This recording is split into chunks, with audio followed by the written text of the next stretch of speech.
Opina Derecho, por el doctor Georg Sileski. ¿Y tú? ¿Qué piensas? ¿Cuáles son los elementos básicos que requiere tener una prueba pericial? ¿Cuáles son esos elementos? Mira, hablábamos ya del objeto de la prueba pericial, hablábamos de la fuente de la prueba pericial, hablamos de esa hipótesis de trabajo. Pero realmente, ¿qué es lo que tú necesitas tener a la mano efectivamente y tener presente siempre para el efecto de que tu oferta es una prueba?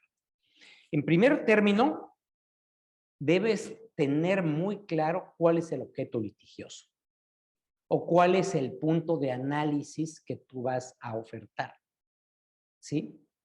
Estábamos hablando de que hubo una defraudación y necesitas saber que efectivamente hubo un desfalco. Bueno, de tal manera que necesitas la prueba pericial contable.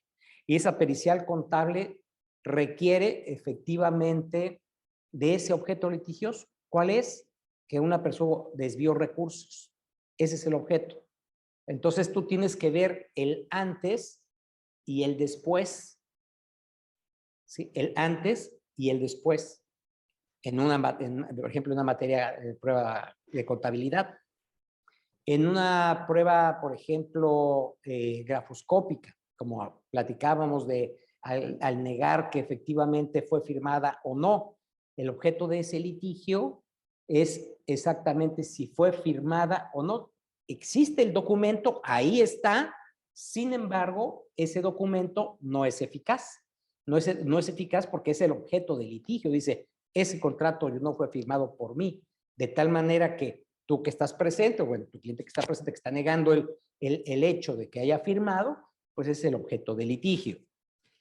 Otro segundo, ese es entonces el primer elemento que debe tener una prueba pericial.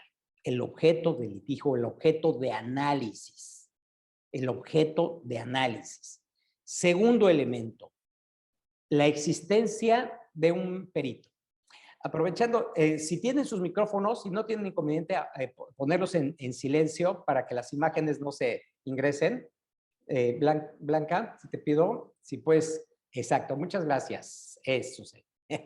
Bien, para que no se... Muchas gracias. Seguimos. Entonces, el segundo elemento es la existencia de un experto en la materia, ciencia, arte o técnica de que se trate. Es imprescindible cuando tú, para poder efectivamente ofertar una prueba pericial, debes tener, cuando son muy clásicas, como yo te estoy aquí hablando en grafoscopía, dactiloscopía, documentoscopía, topografía, contabilidad, pues son muy clásicas, ¿no? O sea, esa no tienes tal vez ninguna duda, ¿no? En criminalística, ¿no? En materia penal, ¿no? Pero puede ser que haya algunas otras, cuando el objeto que se pretende acreditar, pues nosotros no lo conocemos. Yo les ponía el ejemplo, ¿cómo vas a poder objetar el dicho de un testigo que realizó su declaración sobre los hechos a las 7:30 de la tarde, 7:30 de la noche, cuando ya está oscureciendo a 25 metros, y cómo pudo haber identificado a la persona? ¿Qué necesitas? Pues necesitas tener el conocimiento, ¿no? Entonces, ahí tú te necesitas imaginación, de tal manera que tú como abogado vas a empezar a dudar. Empiezas a dudar y ¿qué es lo que necesitas como segundo elemento? Ya tienes el objeto del litigio, ¿no? Tú quieres, dudas de que dudas de que el dicho sea verdad. Y entonces, ¿qué necesitas? De la opinión experta. Entonces, este es el segundo elemento de la prueba pericial. Necesitas de un experto que te oriente a ti de manera personal si en efecto es factible que una persona de tal edad, etcétera, pueda en tal lugar, con esta luz, ver y describir de manera precisa o identificar a una persona, ¿no? Entonces, pero bueno, hay una infinidad, ¿no? de pruebas que requieres de expertos específicos. Imagínate en un conflicto de paternidad, ¿no? Pues ya sabemos de alguna manera que ya la genética está ya pues muy avanzada, pero requiere de una pulcritud para la toma de las pruebas, ¿no? En este sentido. Entonces, debe ser convenientemente hecho en un laboratorio profesional, reconocido, etcétera, de tal manera que te dé. Entonces, necesitas de esa pericia, pero que también tú como abogado necesitas esa orientación. Adicionalmente, la prueba requiere de instrumentos para el desahogo de la misma. Y esos instrumentos son muy variados. Y son muy importantes que tú sepas cuáles son los instrumentos que va a utilizar el perito en el desahogo de en ese medio de prueba.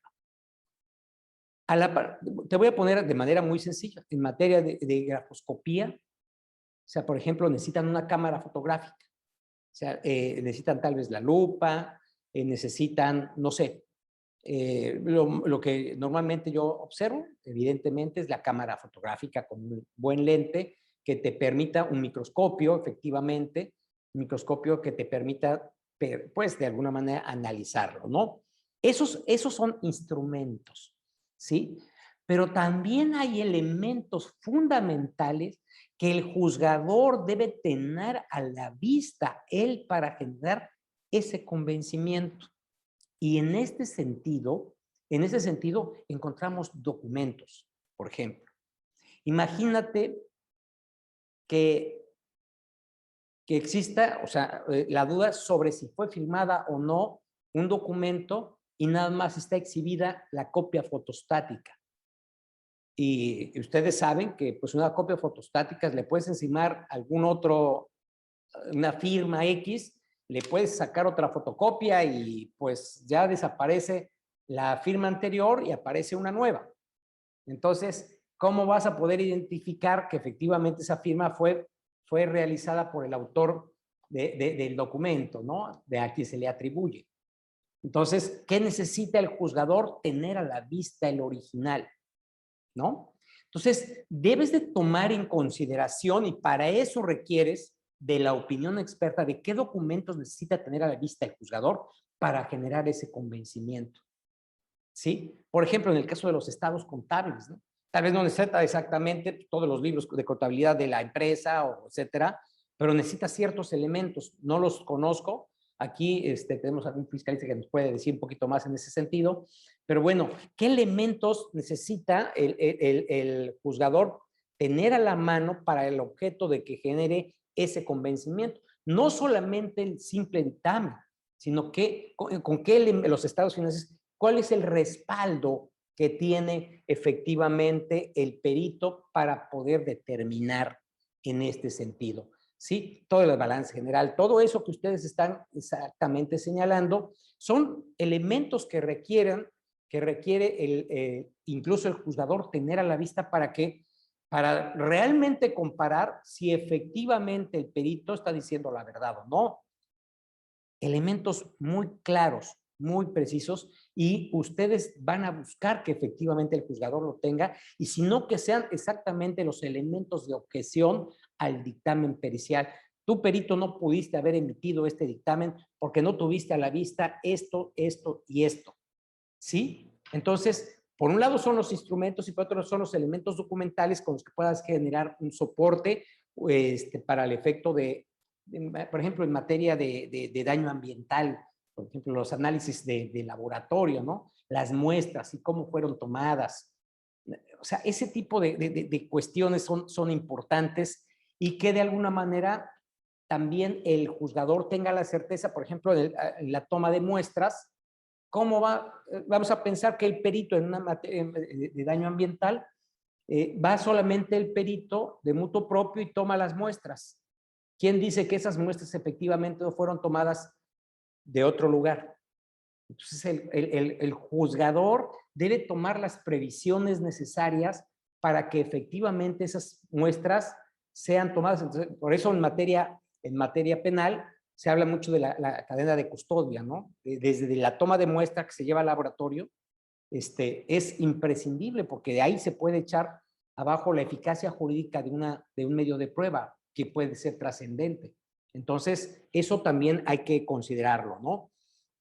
Y bueno, un cuarto, entonces ese es el tercero, los elementos técnicos y auxiliares. El cuarto elemento es el proceso de análisis.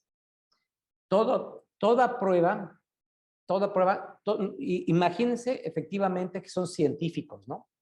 Todas las personas pues, son auxiliares del juzgador en una ciencia, de tal manera que esa prueba pericial debe llevar un proceso. Paso 1, paso 2, paso 3. Inicia con la hipótesis y al final debe llevar a un resultado. Confirma o no confirma la hipótesis. En el caso, retomamos la prueba pericial en grafoscopía, se dice la hipótesis, la prueba es o no, la hipótesis no es o sí es firmada por el autor a quien se le señala. ¿Qué va a decir al final? Si es o no es, ¿sí? Pero tiene que narrar el perito cuál fue el proceso que siguió para llegar a esa conclusión. Y lo debe explicar. Debe ser muy claro y muy sencillo también, porque he visto dictámenes periciales que luego nada más abundan en aspectos meramente teóricos, pero que no ilustran al juzgador de efectivamente ese proceso. Y nada más pues, lo hacen para abultar, para impresionar, pero realmente no tiene contenido, no tiene sustancia porque no expresan el proceso. Como también he visto dictámenes periciales que únicamente se concretan a dar contestación a los cuestionarios de los peritos, sin explicar razones, cómo es que llegaron a esas conclusiones. Entonces es imprescindible establecer dentro del dictamen pericial ese proceso. Y ustedes, cuando vean que hay esa omisión, tendrán la oportunidad de hacer la observación. Y bueno, por último, evidentemente está el dictamen pericial. Dentro de la prueba pericial está el dictamen pericial, donde el perito expondrá sus ideas, si es o no es, se confirmó o no se confirmó la hipótesis sujeta a prueba. Y ese dictamen debe tener ciertas características o ciertas condiciones. Entonces, pues estos son los cinco elementos fundamentales de una prueba pericial que ustedes deben considerar para el momento de el ofrecimiento, ya sea que también en el momento del desahogo y adicionalmente, pues tengan elementos para poder hacer las objeciones respecto de la prueba pericial. Recordándote que precisamente para que no te surjan sorpresas, pues es muy conveniente que previo a juicio hagas un análisis, ¿sí? de esa prueba. Tú la vas a necesitar y creo que no es nada profesional si no haces previamente una preparación antes del litigio. Claro, dependiendo de la naturaleza del litigio y de la prueba, ¿no? Pero bueno, es importante que tú conozcas en ese sentido. Imagínate una materia de psicología, ¿no? De análisis de conductual de un menor de edad con relación a la conveniencia o no de la convivencia con papá o con la mamá, o con etcétera, por su entorno familiar, esos aspectos, pues obviamente tendrá que ser eso en el momento, pero sí pedir la opinión experta previamente a ofertarla, qué es lo que nosotros tenemos que preguntar para el efecto de poder probar y que puedan generar un impacto en el ánimo del juzgador, porque recuerda que es el objeto exactamente de la prueba, es generar ese convencimiento.